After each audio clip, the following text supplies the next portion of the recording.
What's up, tennis players? In today's Roger Federer forehand analysis video, we're actually going to take a look at multiple different forehands from Fed and try to figure out what's fundamental with Roger's forehand. I'm going to point out some things that Roger Federer does that all effective tennis pros do, and then we're going to look at a couple things unique to Fed that could have something to do with why his forehand is so dominant. We're also going to acknowledge one thing on his forehand that I haven't heard talked about before, so be sure to stay until the end for that. And as always, the best way you can support this YouTube channel is to interact. Like, subscribe, and comment below with any questions.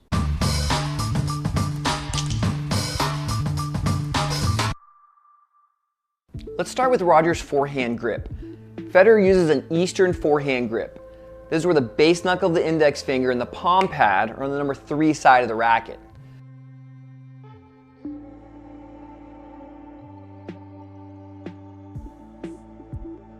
A lot of time Federer is actually on the bottom of number 3. You could call it a weak Eastern or a modified Eastern if you wanted, but for all intents and purposes we'll refer to it as an Eastern forehand grip. Online Tennis Instruction has a good video on Fed's grip, so if you want to learn more, I'll put a link in the description. This grip is actually slightly unusual compared to most pros on tour who are playing with a semi-Western grip. There's one big benefit of playing with a semi-Western grip, and that's that it naturally closes the racket face, which helps create that near vertical racket face at contact that you need to clobber topspin. Fed has to put a little more effort into pushing that face down to the ground to get this effect.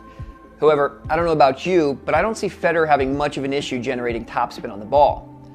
The big benefit Roger gets from this more conservative grip is a more unified system of options. Think about how cool it is to be able to block a return back, hit a well-disguised drop shot, take an approach volley out of the air, or half volley on the way to the net, all with the same grip while still being able to hit huge topspin forehands. As a coach, I personally try to keep players away from extreme grips as it takes away their ability to transition easily between all these shots. A lot of players who do play with a more Western grip will wait to return serve with an Eastern grip and then have to change when they know they're going to be able to take a full swing at the ball. Let's move on to something Roger does that we see all top players do, the unit turn. Federer simply turns his shoulders to prepare the racket. Preparing with the racket high helps in a lot of ways. It lets you disguise drop shots, take balls out of the air more effectively, and gives you some momentum going into the downswing. I discussed the unit turn in detail in the video I'll link below, but it's what Roger does after this unit turn that sets him apart from many other top players. After his unit turn, where a lot of players continue back further, Roger just lets the racket drop.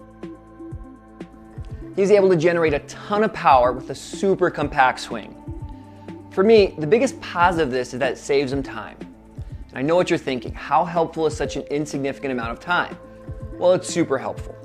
We're talking about a sport where the guys have just about a second in between shots. Federer consistently being able to execute a forehand a fraction of a second faster than his competition is huge.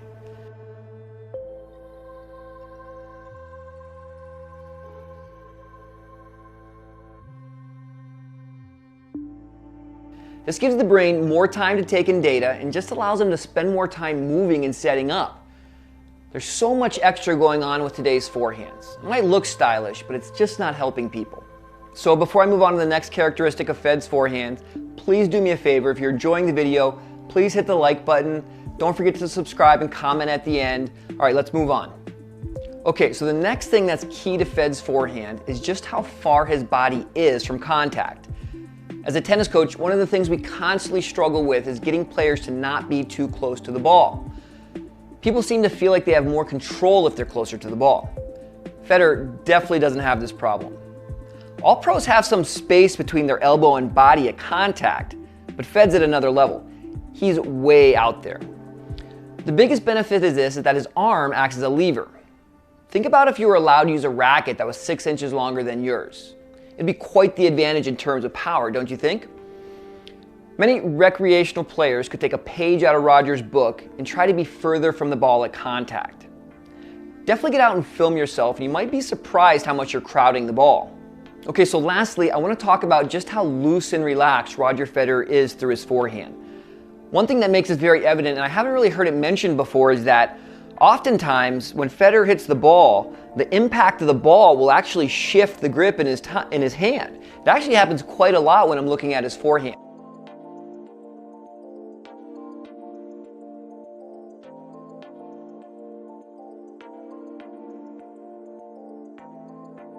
I think that says that he is very loose and relaxed. Now, a lot of things have to happen prior to contact for you to be able to be that loose and relaxed. But if your fundamentals are sound, you really should only be limited by how fast you can swing that racket. If you're ever interested in getting your own fundamentals looked at, please click the link below and contact me, and you can go through our ground stroke certification course where I take you through a few of the videos that are really key to having a solid forehand. Thanks so much for taking time to watch the Federer analysis, the Roger Federer forehand analysis. If you enjoyed the video, please subscribe to the channel, please hit the like button, and definitely comment below and let me know what you thought. I'll see you next time.